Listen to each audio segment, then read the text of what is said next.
kita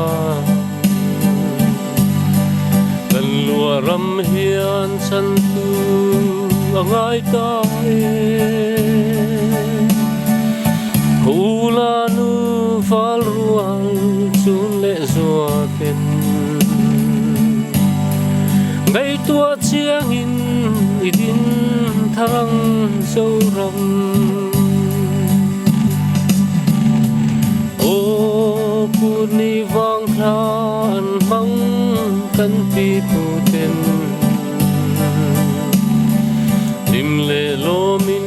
lan val rualan chai kan her sia ve kong e ta le pi pun nuam abau ta mo mi zo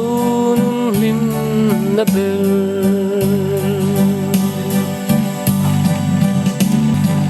mana pi pu chin dan sim sim dam dam ai bil thi kin chen rualan lin lo tu na nam dang ten min chim buai vang mi zo nun di ka chuai lei le zor hi o kuni vang than mang kan pi pu ten lim le lo min lan val rualan chai kan her sia ve kong e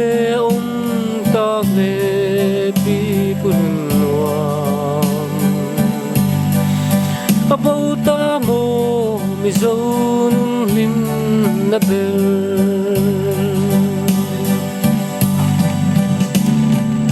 ho ngai tua chiang in hum halang na pol tel lo mi zo dik dak da chuan tei mau rin tik na puan sin chungin zoram ai mang nam dang ino lang o kuni vang than mang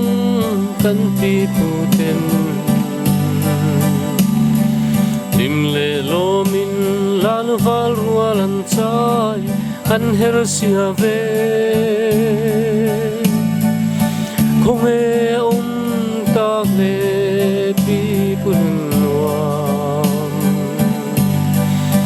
abau ta mo mi zo nun lim na bel